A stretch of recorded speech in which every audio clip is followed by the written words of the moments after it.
hard for them to take that in. So adding things like supplements or adding dry milk is something we can do to add calories without changing the taste a whole lot. Same thing with sauces and gravies.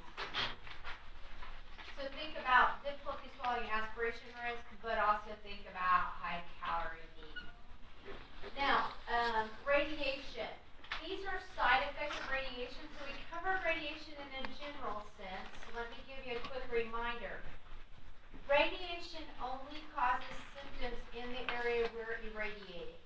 So oftentimes when we test on radiation, we're going to put something about systemic symptoms to see if you just equate it the same as chemo. So remember, it's only where we're irradiating. Now with head and neck, we're going to be irradiating here. So we're going to have problems with mouth sores. We're going to have problems with swallowing. We might have vomiting and nausea, not as much because it's more going to be stomatitis kind of thing, sores in the mouth. And then always skin with radiation. So let's look at some of the specific side effects for head and neck.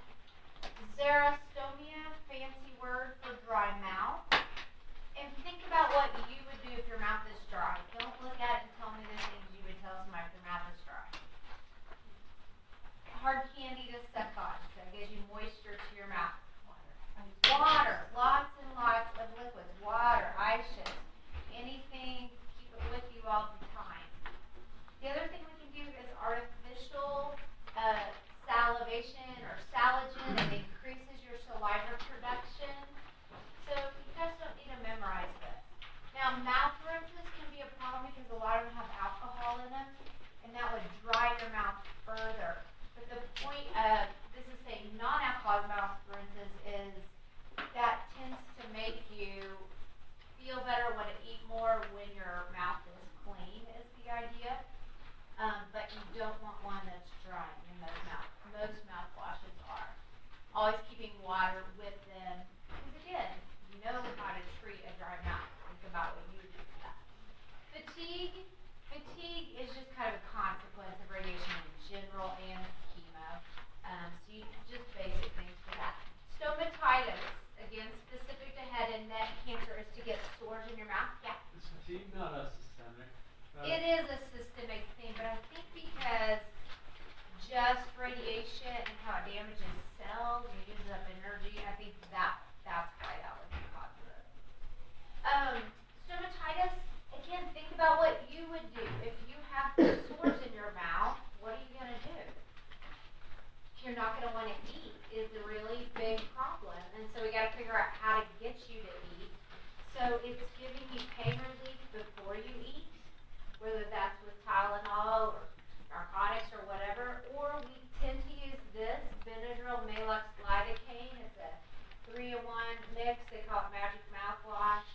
It's a swish and spit. So you swish it in your mouth. It coats the sores. That's why the Maalox is in there. That helps it stick to the sores. It provides numbing, but only for about 20-30 minutes. So you do it right before you eat. You eat, and then it'll wear off. If you're going to eat again, you use the magic mouthwash again. It's just a swish and spit, so it's not getting absorbed systemically. Soft bland foods, meaning we wouldn't do Doritos,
days after surgery, would we be concerned? Of course. So typically it's going to change to something a little thicker. We need moisture and humidification and stuff. We do not use saline to thin secretions. Did we talk about this already in here? It was med procedures about. You know how when people suction at the facilities, you see them squirt saline in with a little pink thing, they squirt saline in. The idea, the thought is that we're thinning secretions when we do that, and they're easier to come out. But that doesn't make logical sense, and that's not true. Unfortunately, we have been doing it this way for 20-something years, and so it's going to take you guys doing it differently when you come out. But you don't put saline in because saline's not a mucolytic. It's not going to break up secretions. All that is doing is putting liquid into their airway, which can make them cough and theoretically cough stuff up, but don't convince yourself that it's going to thin secretions because it's not. And we really don't recommend we do it at all. It's one of those things you'll see done a lot in practice that we really need to stop doing. Using arms to support and move the head. This means that instead of them just turning their head like that, if they have an incision somewhere here, before they have surgery, we should teach them to use their hands to help turn their head, because that would be safer for the incision line than just turning their head around. So you'll see that again next quarter. We talk about thyroidectomy for the same reason. It's just a little bit safer for the incision line. And then neck and shoulders. This is because if you're swollen here and you've had surgery here, your tendency is to not move, right? You're just going to stay still. And then when you do that, you kind of arch your shoulders and try to protect, and then all of these muscles get tense. So this is a reminder that they still need to kind of move and wiggle those shoulders a little bit so that they don't get all this tension and tightness up there that will cause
They need to cover it when they cough and if there's a chance of inhaling something. So again, if there's dirt or dust in the air, they can inhale that in the stoma.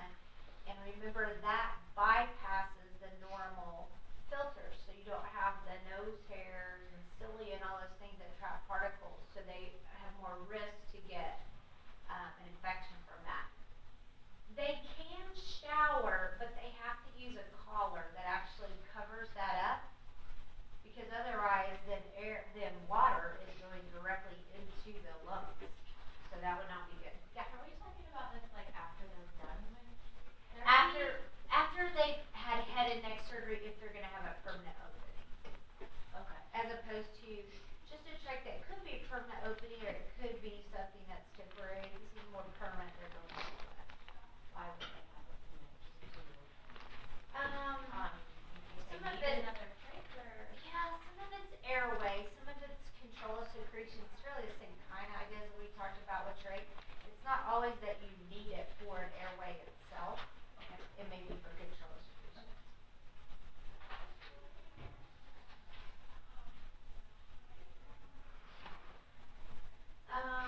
And then obviously no swimming. That would be dangerous. You got in the water and all of that went in, so you can't really cover it up enough for that. Humidification at home, they might not actually need to have a collar over it like we think of in the hospital. They may be able to just have a humidifier at their bedside to keep the air moist enough, because again, we bypass those normal mechanisms that warm and moisten the air before we inhale it. Medical alert bracelet is important because somebody might not notice that. So if they were just out and somebody calls the paramedic, if they don't have that medical alert bracelet, nobody may notice that they are a neck breather, which is what their medical alert bracelet should say. And so they would start all these interventions up here. Maybe they had a high collar shirt on or scarf or whatever, they might not see that. This is interesting. I hadn't thought about that till I read this on here. They can't smell smoke. You can't smell when we bypass that mechanism. And so at home, particularly in these smoke and carbon monoxide detectors, because they wouldn't notice that. Do you think they have to have a dressing over that? No, they can choose to if they like it.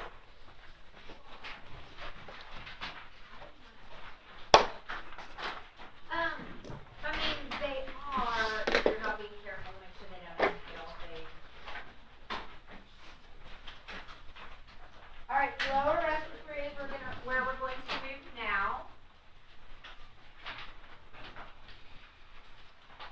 Tonight I'll post obstructive pulmonary, and I'll bring copies of that for tomorrow.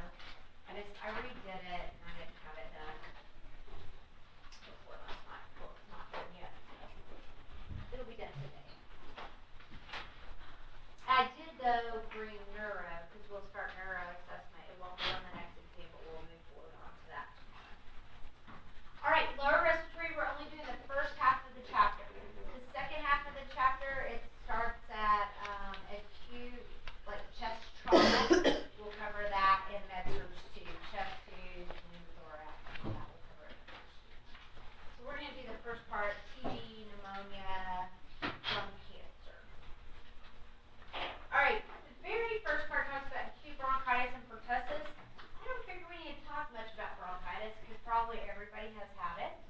You typically get it after an upper respiratory infection where you get a persistent cough that you might not have a lot of junk, but you just cough, cough, cough, cough, cough.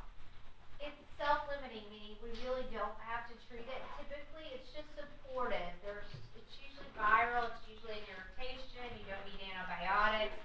It's just you've got inflammation of the bronchi. So pretty common for that to happen. It's going to be worse in smokers. Could be bacterial in a smoker, and then they would need antibiotics. Pertussis. The reason pertussis is on here is because we're really focusing on it now. I mean, for a lot of the last few months, you've heard it on the news, you've heard it on Facebook, you're seeing it everywhere, and it's because it's highly contagious.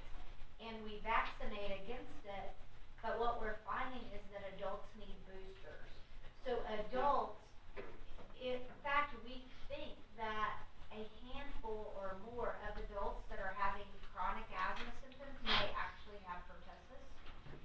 And then what's happening is you've got a brand new baby that doesn't have immunity yet, and babies are dying because they're being exposed. So a healthy newborn is dying because they've been exposed to pertussis from either an adult or from kids that parents choose not to vaccinate. This is a huge problem nationwide, and again, it's healthy babies that are dying. So what happens when you get pertussis, which is also whooping cough, and because of how it sails, they get these paroxysms, these spells of coughing, and then they'll gasp afterwards. And then these huge coughing spits with this gasping, which is the whooping part of it. It causes them to throw up because they cough so much. And look how long it lasts. 6 to 8 weeks. Think about when you guys get sick and you get bronchitis, you're coughing for 2 weeks. Think about how you feel. Your back hurts, your abs hurt, everything just kind of hurts from this constant coughing, your head. And these people, oftentimes children, have cough for 2 solid months. Bad enough that makes them throw up. It has to be treated with an antibiotic. The Thermax is the typical one. So, what we're doing now is adolescents and adults need a booster. So what you're finding is if you go to get a tetanus shot, say you step on a nail, and so you've got to go get a tetanus shot, they're going to say, have you had a booster yet for pertussis? And they're going to give you a Tdap, a tetanus with pertussis in it. So that's typically what we're seeing. So anything that requires a tetanus, they're going to give you a pertussis booster with it as an adult, because we're the ones that are potentially exposing the babies, besides people that are immunized. It's a big deal. Lots of babies are dying. And we can talk about vaccinations all day, but I can tell you right now, if I had a baby now, which would be a horrible thing, but let's say I did, I wouldn't let my parents, me grandparents, come visit if they haven't vaccinated, because healthy babies are not. And they're getting exposed to civilians. Don't really realize you have it.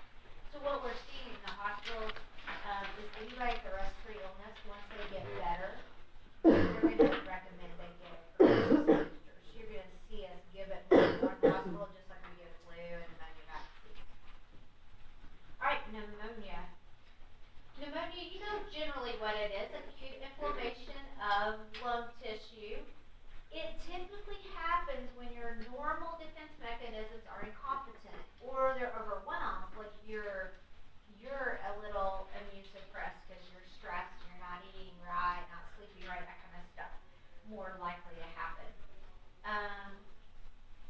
The organisms, they get to the lungs several ways. Aspiration pneumonia, which you know about, higher risk in elderly patients, higher risk in people with swallowing problems. Ventilated patients, if we have you on a ventilator and we've got a tube down to breathe for you that keeps your epiglottis open, it puts you at risk for aspiration pneumonia. This is almost always a normal flora. When you aspirate, you're coughing, you're inhaling normal bacteria into your lungs, and then that's making you sick. Inhalation.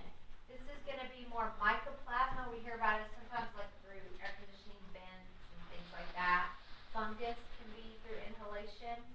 And then the other is from an infection somewhere else. Like Staph aureus pneumonia oftentimes comes from an infection somewhere else in the body. So multiple places we can get it. And it's not always the pneumonia bacteria. Like we have strep pneumococcus, that could cause it, but Haemophilus influenza causes pneumonia. And Staph aureus causes pneumonia. So we have all sorts of bacteria that cause pneumonia. Types of pneumonia. The reason types of pneumonia are important is because it controls how we treat. So, and I mean we the doctor, but it helps us recognize. So if we recognize that by your symptoms and your history you have community-acquired pneumonia, that's how the doctor decides which antibiotic to give you. If by your symptoms and history you're more likely to have hospital-acquired pneumonia, the doctor is going to treat you with a different antibiotic that has to do with standard of care for the physician. It becomes very important legally because we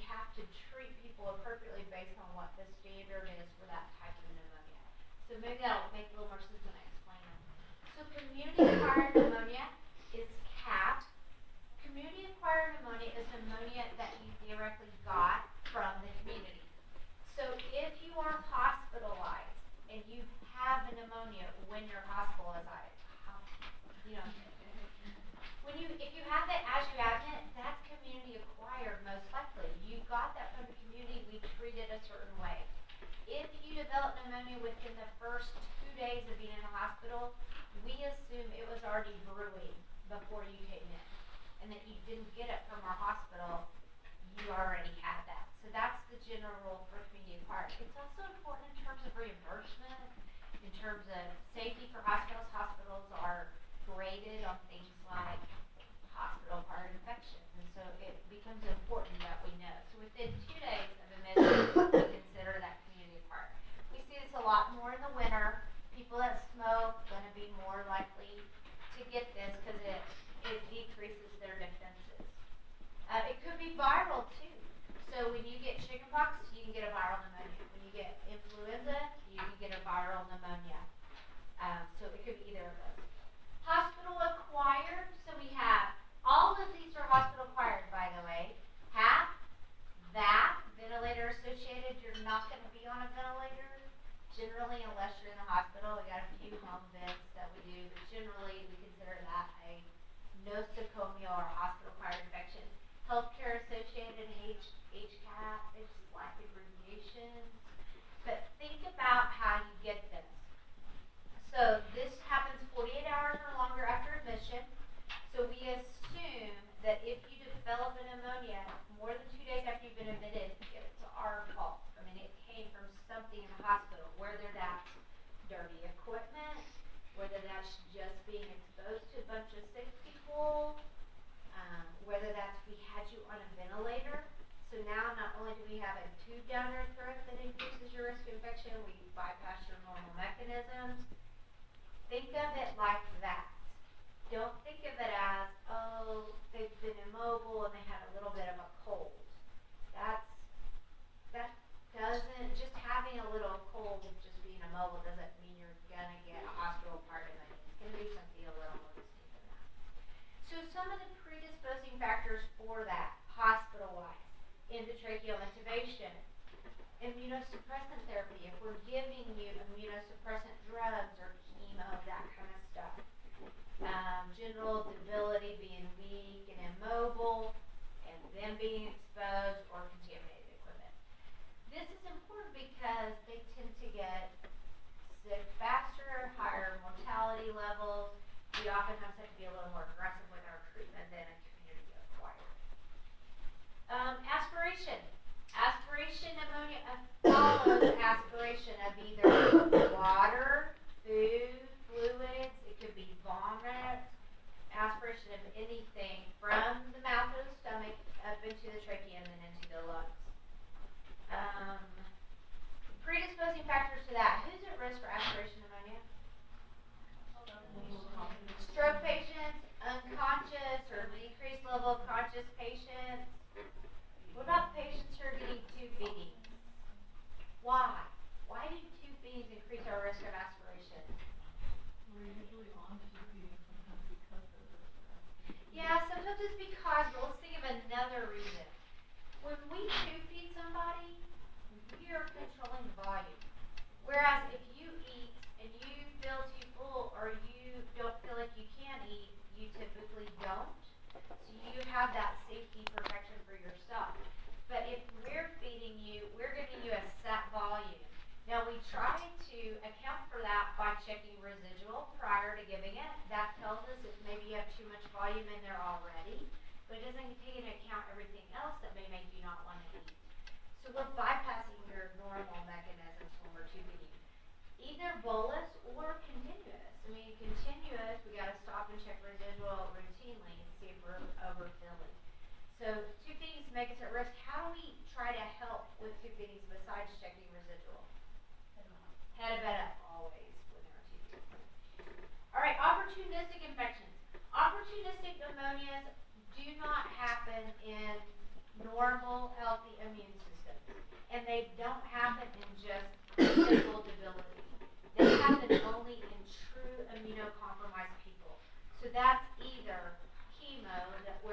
or immunosuppressant drug use, or AIDS. Things like HIV infection or severe immune suppression, things, transplants, that kind of stuff. The thing about this is sometimes there are certain types of pneumonia you can see very easily on x-ray by not us so much the doctors. They can recognize certain patterns of certain types of pneumonia. And pneumocystis is one of those. Pneumocystis pneumonia we only see with severe immunocompromise. So sometimes a patient comes to the ER and they've got pneumonia, they do an x-ray and the docs can tell it's pneumocystis by the x-ray appearance, and they go ask the patient, are you HIV positive? And if they say no, they're going to tell them, we're going to test you today because you have a disease in the system with severe immunosuppression. Have you considered if you want to be a part? No, it's really just opportunistic. Very hard to treat. We do not see it in healthy people, even people that are immune suppressed slightly. We don't see it in them. Only see it in severe compromise. All right, assessment. What do we see with pneumonia? So you guys know this too. Sudden onset of fever and chills, particularly if this is bacterial pneumonia. If it's viral, everything's going to be a lot less severe. A cough with purulent sputum. They may complain of chest pain. That's usually because of pleurisy, irritation of the lung lining. And in the elderly typically don't have symptoms of infection. Their temperature doesn't rise very high. They may not have a cough at all. So anytime an elderly person has a new onset of confusion or change in their behavior, two things we're going to do. A urinalysis, a UA, and a chest x-ray. Because they almost always have a UTI or pneumonia. And they won't necessarily have cough, they won't necessarily have fever, they won't necessarily sound that bad when you listen. Their symptom is confusion. Now, the other thing we talked about confusion is that's the first sign of hypoxia, is irritability and restlessness. Again, specific to the elderly, we're going to check an O2 stat, we're going to get vital signs, and then they're going to end up doing a UA and chest x-ray to see if that's what that is. Breath sounds. The breath sounds that we hear with pneumonia is increased primitus because we have increased fluid in the lungs. Crackles tell us about fluid in the lungs. We might hear wheezing, that's less likely. Instead, I would prefer you think of crackles. And if we were to percuss, which by the way, you don't, it's not that you can't, you certainly can. But again, it's one of those things you learn in health assessment and you're like, yeah, it all sounds the same. But here's the cool thing, if somebody truly has pneumonia, you can tell a big difference. Go in when the doctor assesses because he will percuss, because he's listening for those areas of dullness, and you'll hear a very distinct difference. It's kind of cool to go in and go, oh, that's what it's supposed to sound like. The nurses themselves don't typically do that. You do need to recognize this is the symptom you would get, though, because dullness to percussion over lung fields indicates what? Fluid. If it's air, it's going to be a tympanic sound, a higher pitched sound. Dullness indicates consolidation of fluid, which is what happens with pneumonia. Also, you tend to have decreased breath sounds in the area where there is pneumonia. You might not hear good gas exchange there, good air exchange. Viral pneumonia, again, very, very vague and variable symptoms. Complications of pneumonia. Pleurisy, that's pretty common. Do you know the symptoms of pleurisy? Sharp pain with breathing. So we always ask, what makes your pain worse or better? In this case, sharp pain with breathing in. You do need to listen to and make sure it's not something else going on, but that's a fairly common thing to happen. Pleural effusion is a buildup of fluid in one area, and it tends to kind of push the lung out of the way so you don't have gas exchange. So it's a buildup of fluid in the lining, so it presses against the lung. We'll talk about that in med-surg too. Atelectasis, you know about atelectasis is where our airways are not open like that, they're collapsed, and then we don't have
culture, he doesn't draw blood, he doesn't get an x-ray. Do we agree? I mean, that happens a lot. So most community acquired, we just do it by your symptoms and listen to you, and we're looking for signs of complications, that you have a low O2 stat, or you're really having work of breathing, that kind of stuff. Other than that, we just treat you based on your history.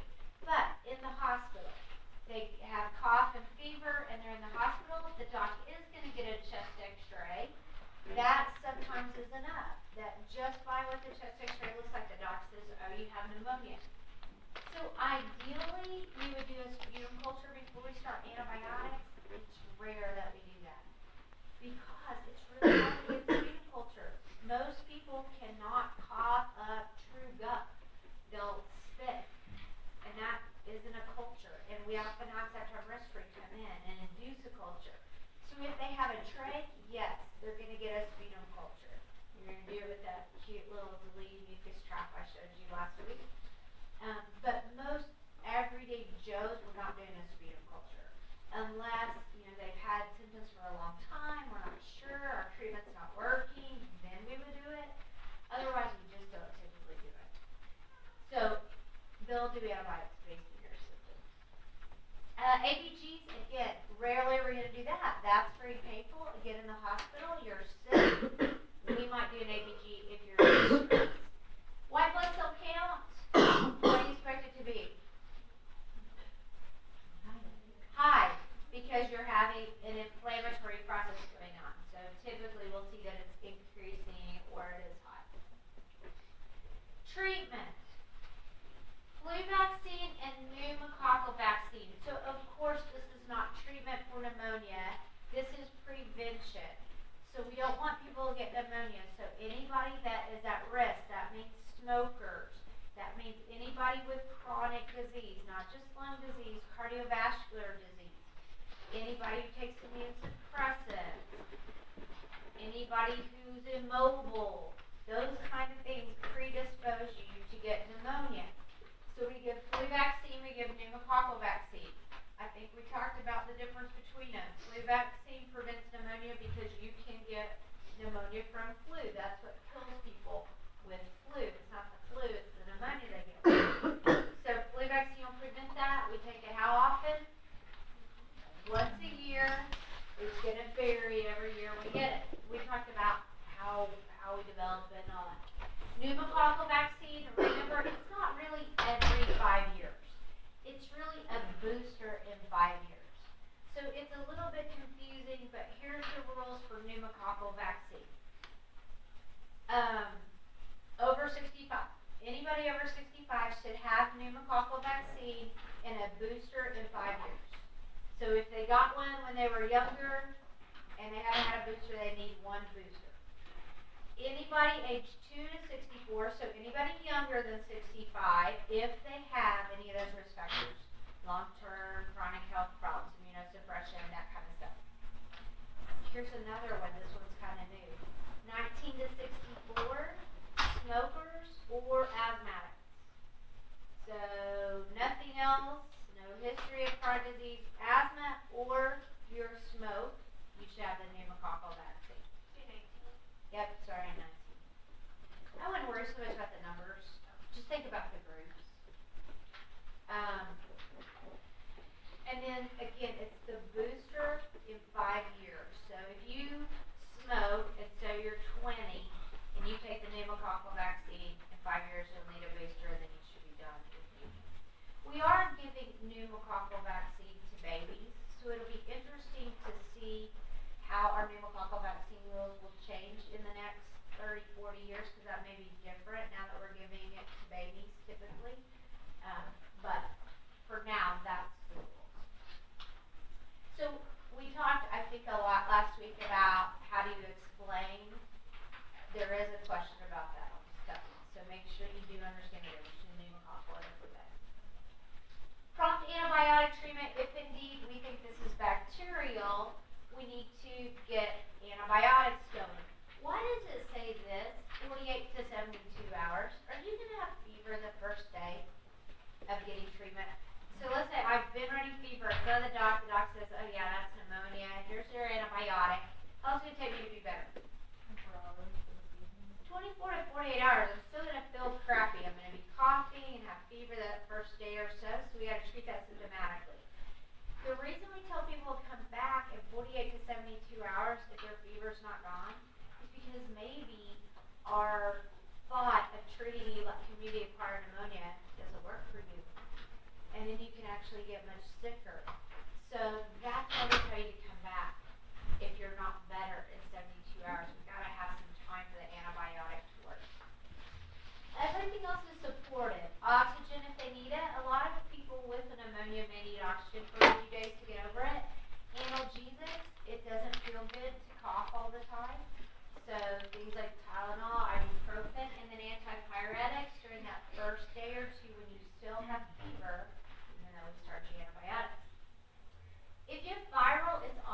well. Hydration helps you get secretions out, so that's just a general good breathing. All right, nursing care. I already covered the vaccine. If they have decreased level of consciousness, like our friend right here, either position them upright or sidelining. Either one. That prevents aspiration if they were to cough stuff up and suck it back in, or they were to vomit. For all unconscious or less aware patients, sideline or upright. Turn Q2. This is commonly missed. So it's because you've got to be careful. It's one of those trick things like that. Turn Q2. What does it do for you in terms of pneumonia prevention? It moves the fluid around so it doesn't sit just in one place and get stuck there and grow stuff. It mobilizes secretions and it's easier for you to cough stuff up. Does it protect your skin? Yes. Yes. Is that going to help you with pneumonia risk? No. We're on respiratory. So it's not because we're protecting your skin, it's because it's moving those secretions around. So it does both things for you, but in terms of respiratory, that's what we're paying attention to. If a patient has difficulty swallowing, we need to assist them with eating and drinking. Like your stroke patients that maybe have been cleared through a swallow study, you still have to be with them when they eat in case they have a problem so you can suction it. We also give medications if they have difficulty swallowing. We might give Reglan, moves food through the stomach faster so you have less that could come back up. We might give GERD medications. We might give things to block acid production. So we're just preventing things that are more likely to cause aspiration. Very important to have strict asepsis, like when we suction. Of course, this is at home, but in the hospital, that needs to be a sterile procedure. That would help prevent them getting pneumonia. Good hand washing. This is a sedated there. I was trying to think why is that on there. It's on there to remind us the people that are really sedated, they're at risk for aspiration. And we need to make sure they have the bed up, the side line, we have suction at the bedside, we're watching for stuff like that. Of course, he's at risk for aspiration too. Alright, the acute care interventions for pneumonia. I bet you know all these, so let's test you. What's that? Just oxygen. A lot of times people with pneumonia need oxygen. What's this? What are they doing? Ambulate, walking around. How does that help with pneumonia treatment? Mobilizes secretions. It moves them around so it's easier for us to cough them up. What's that? The test where you do the It's not the test, it's a treatment. Chest PT. Do you remember chest physiotherapy? For fundamentals? Okay, we'll talk about it. We're going to talk about it more with cystic fibrosis tomorrow because it's more common with that. So I'll cover the details of chest PT. Let me just generally tell you, chest PT we kind of pound and we use air trapping in our hands. So it sounds bad, but it's not. You do this, and we have little cups that you can do it with, little rubber cups. For some reason in adults you guys don't do it, but in kids we do it all the time as nurses. So in adults, I think respiratory does it more, but we'll talk about cystic fibrosis. It loosens secretions. So as you do this, it shifts that so it's easier to cough that. But there's some rules, like, do you think we want to do it right after you ate? Because you're going to puke. Because we're going to loosen all the secretions there and cough them up. And so we'll talk some more about that tomorrow. What's that? It's sinus spirometry, one of my pet peeves as a nursing student. I think it's easy for us to ignore it in sinus spirometry because it's on everybody's orders. It says every hour while awake. It invariably, when I have students in clinicals, I'm like, have you done sinus spirometry today? No. It's so important. So incredibly important. We talked about post-op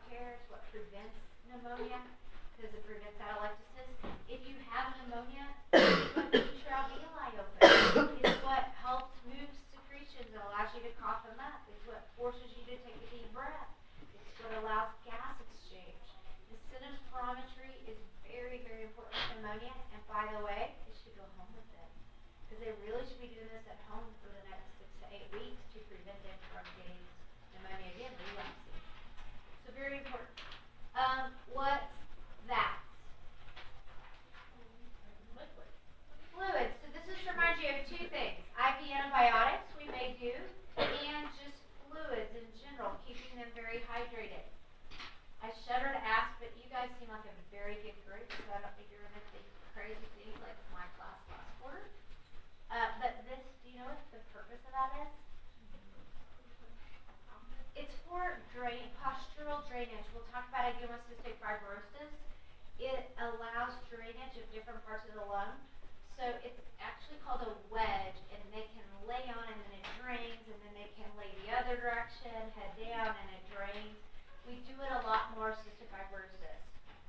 So apparently there's a sex wedge with this. So my class last quarter, they all started laughing. Like, what's this? They're all laughing. Like, really? So of course they enlightened me. You guys didn't seem like they typed though and think that. They were honoring. That's for hydration. Oh, the truth is coming out. Okay, this is to remind you of hydration. Fluid, so important. So what's a good amount of hydration? Normal amount of hydration?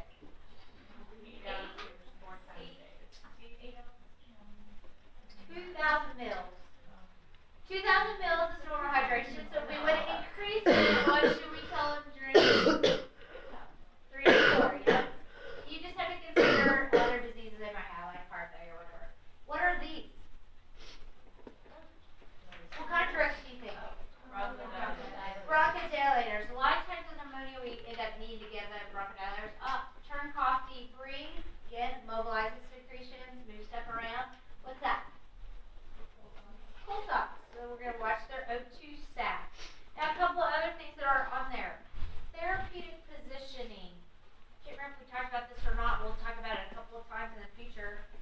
Good lung down. When you have pneumonia, the tendency is to want to lay on your bad side because it splints.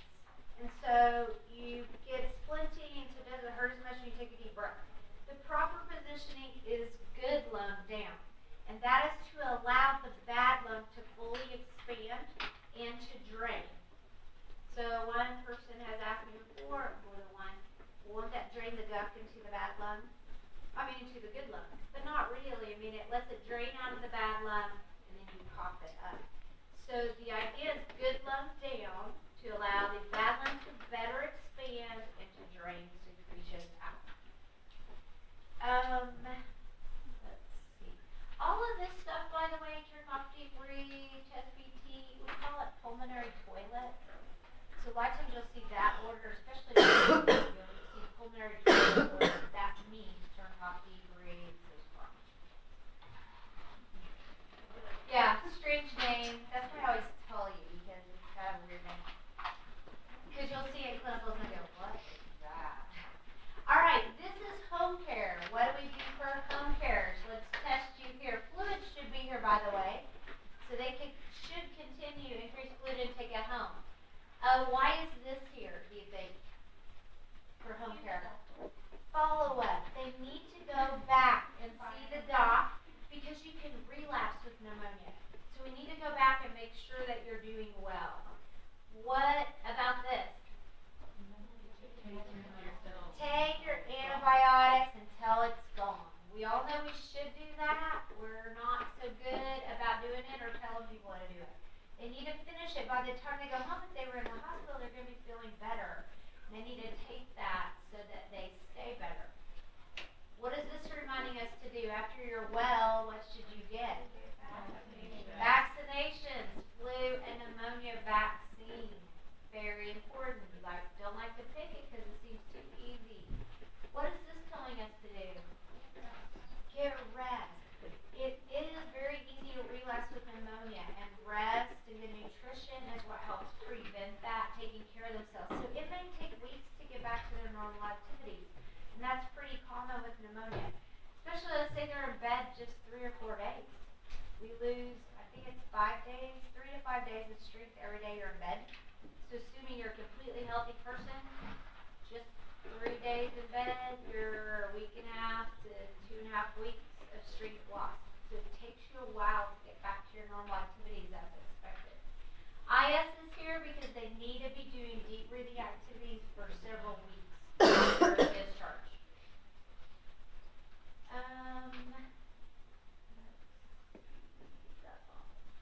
Alright, I have a few questions on here.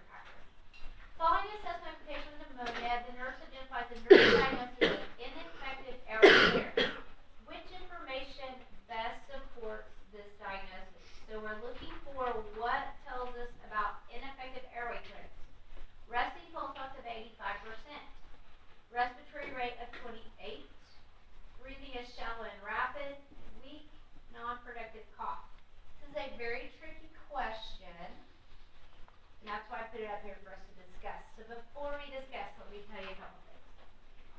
3 nursing diagnoses with respiratory. We already covered that? It's not a crime one. So we have 3. Ineffective airway clearance, breathing patterns, we kind of talked about this generally, and then impaired gas exchange. Oftentimes, questions are quite as tricky as what I'm going to show you here, but it'll tell you one or the other and how do you pick. What's the most supportive thing? So if it was impaired gas exchange, this is your only answer. Impaired gas exchange means you either have a low PaO2 or you have a low O2 sat. If you don't have that, you don't have impaired gas exchange. So that's the one we often test on. Now, ineffective airway clearance, impaired breathing pattern. Ineffective airway clearance, tell me the symptoms you would see. Absolutely with ineffective airway clearance. What makes you pick it? What? Non-productive cough. And the key here is pneumonia. Should you have a productive cough with pneumonia? Should you be coughing that up? Yes. So a non-productive cough is ineffective airway clearance. If they have crackle, that's ineffective airway clearance because that means there's fluid in there. It's not coming out. Could you have a low O2 sat with ineffective airway clearance? Absolutely. Is it a defining thing? No. So that's how you do that. Same thing with the impaired rate. What is the word? Ineffective airway clearance, impaired gas exchange, ineffective breathing pattern. That's the term.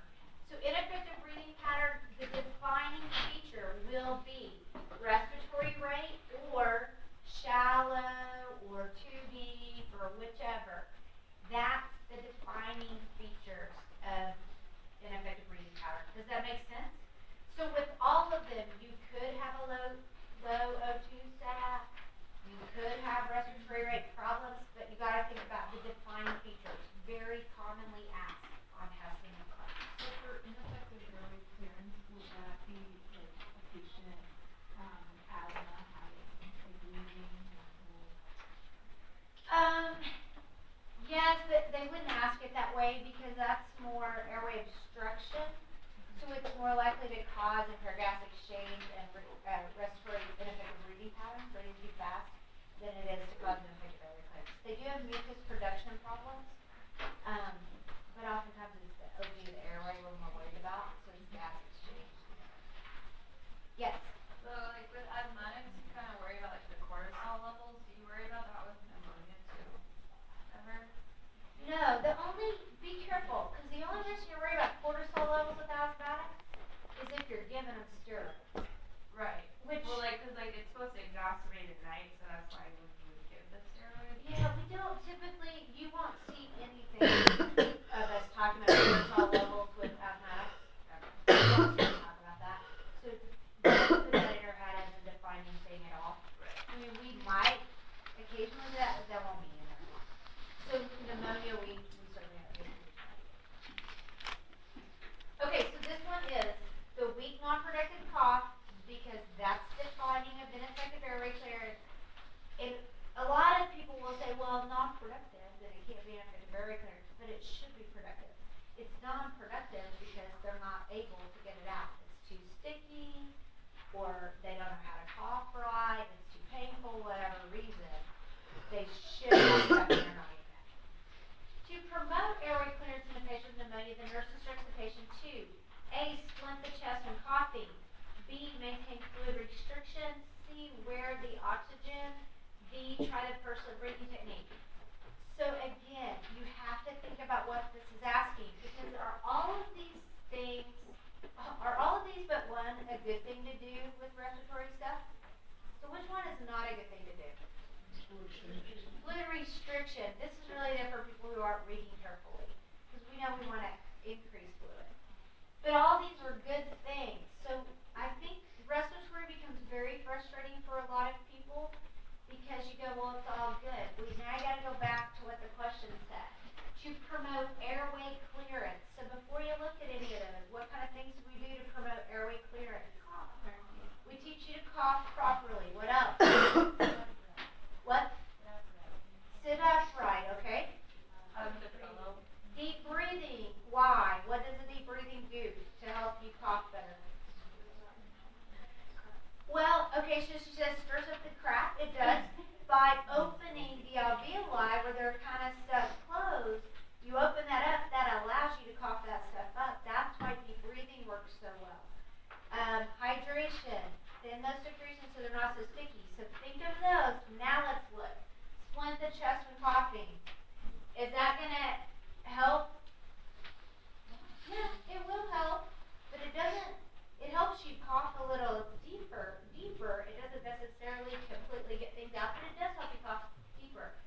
So that's why it's not that one in here. Helping to think through this? Okay.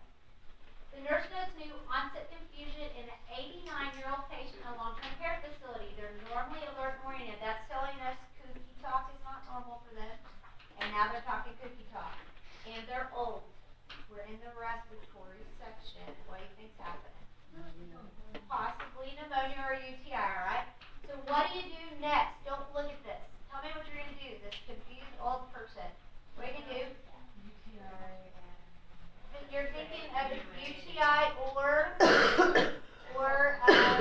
pneumonia, so you're going to do more assessment, right? Get their vital signs, listen to their breath sounds, do an O2 stat, then you're going to call the doc, probably get them to the hospital and check them out, right?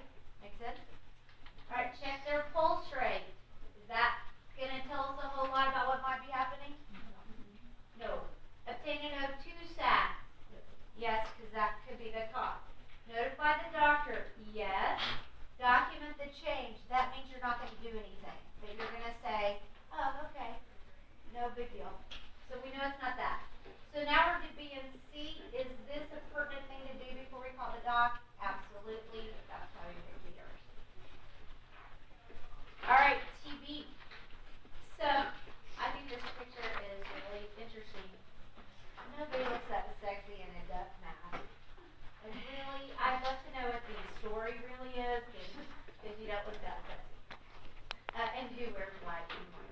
So TB, the things I want you to know is it's not just the lungs. We think of it as a lung disorder, but you can get TB in your organs. You can get it in your kidneys. You can get it in your bones.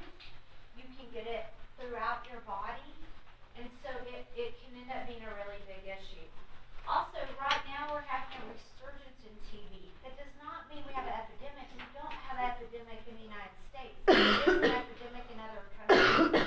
But we are seeing higher rates. Some of that is due to we have HIV patients, and they're living for 20, 30, 40 years. But because they're immune suppressed, they're more likely to get TB. Also, we have more multi-drug resistant strains. That's what MDR is.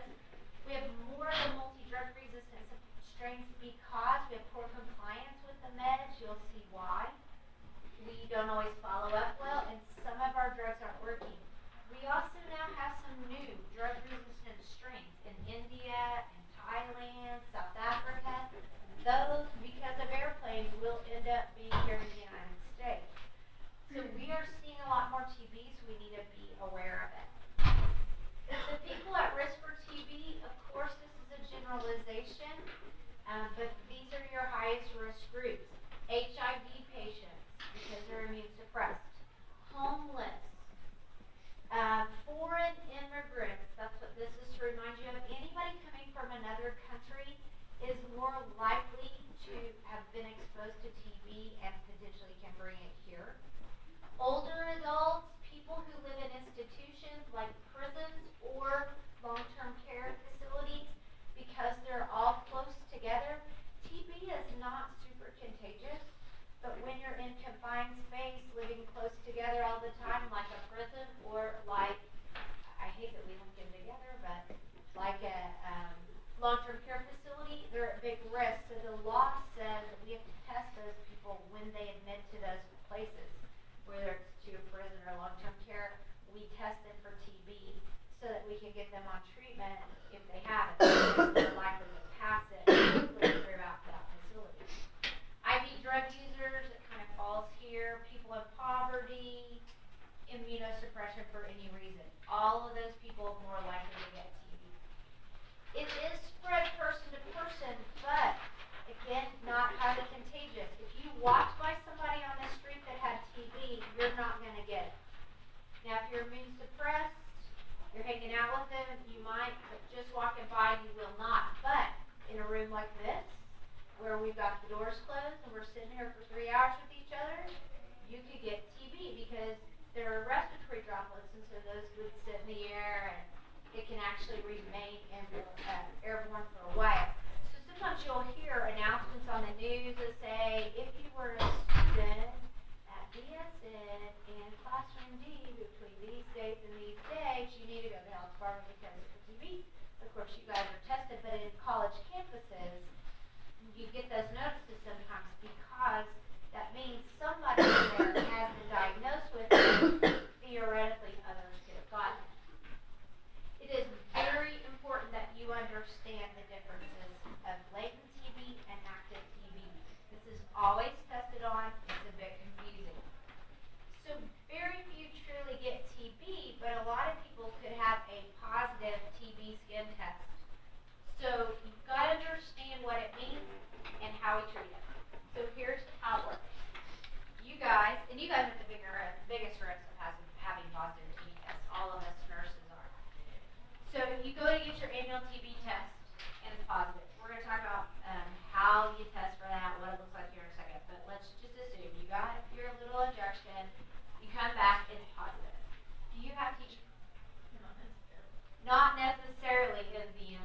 We don't know yet. We have to do more testing to see if you have it. All that tells us is you have developed antibodies to TB. So you've been exposed and your body's developed antibodies. So the next thing we do with a positive skin test is we send you for a chest x-ray. And we ask you questions. So we're going to say, have you been sick? Have you been getting night sweats? That's our favorite thing to ask, because we think what happens with night sweats in terms of TB is you're getting a low-grade fever at night, and then you sweat, but you're asleep so you don't realize that. And so night sweats, weight loss, cough, persistent cough, those are all signs of TB. So they're going to ask you, do you have any of those symptoms? And you go, no, I don't have any of that stuff. So they're going to send you for chest x-ray. Can chest x-ray diagnose TB? It can't. TB looks like a lot of things. So chest x-ray cannot diagnose you. However, when we send you for chest, we've asked you about symptoms, you've denied that. We send you for chest x-ray and it's normal. We assume you don't have active TB at that point. Okay? If it's abnormal, we have to do something else. If it's abnormal, now we have to decide, well, do you really have TB or not? And now we have to do cultures. We'll do sputum cultures looking for AFB, acid fast bacillus. So that's the steps. So a positive skin test means you've been exposed. We follow that with the chest x-ray. Your chest x-ray is normal. You have no symptoms. You have what we call latent TB infection. It doesn't mean you're infectious to anybody else. It doesn't mean you have active TB. It does mean you need to be treated. The reason is it can develop into TB. So, we treat you anyway. Even though you can't pass it, we don't say you have TB at all, you're going to get treated. Now, for TB, we treat with 3 or 4 drugs. For latent TB, we treat with 1. INH is the drug, isoniazid, and we're going to turn this on another slide, but I want you to hear it all in context. INH, and you will take it for 9 months. 6 to 9 months is a long time. And that's so that you won't develop, because if you have latent TB, you have the potential to develop active TB. I don't want you to do that. Bless you. So that's what that means. Now, TB disease, clinically active disease, means you have a positive skin test. We do a chest x-ray. It's abnormal. Maybe you have symptoms that you don't. Your chest x-ray does not look normal. Now we've got to go the next way, and we do a sputum culture, and then it can be positive. Here's the thing. Cultures, do we get them back immediately? No. So we're going to assume if you have an abnormal chest x-ray, we're going to get a sputum culture, but we're going to go ahead and isolate you for TB. If you're in the hospital, so let's take a patient now. Patients in the hospital, we're going to isolate them for TB and get the culture and see if it shows positive. We do assume they can spread it to others, and they do need treatment. The full four-drug cocktail that, again, is 9 months that they have to take all these drugs.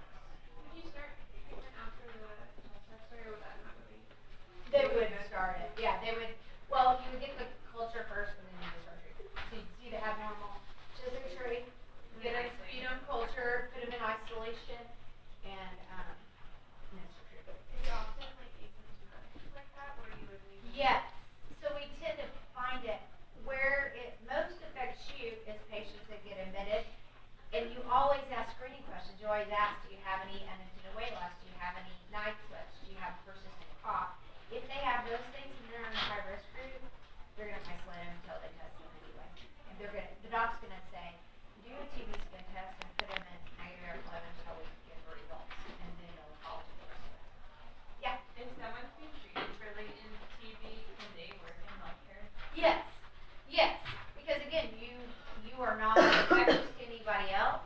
But You they're not like you don't have immunosuppressed at active all. TB at all. Nope. So yeah, that happens a lot. I have several friends that have positive TB now. Just because you're exposed and you don't.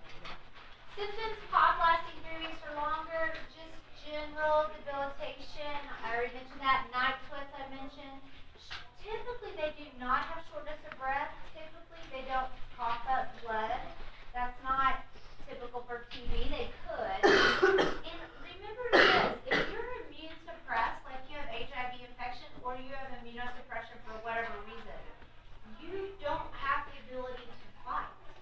So you don't show as much symptoms as everybody else. So their symptoms will be even more vague, maybe no symptoms at all. In fact, their TB test will probably be less reactive than we would normally call positive. But our rule for positive changes when you're immune suppressed because you're not going to have as intense a response. The complications of TB are miliary, which is TB that's spread throughout the body to other organs like the brain, liver, kidneys. They can get a TB pneumonia. They could get effusion, buildup of fluid.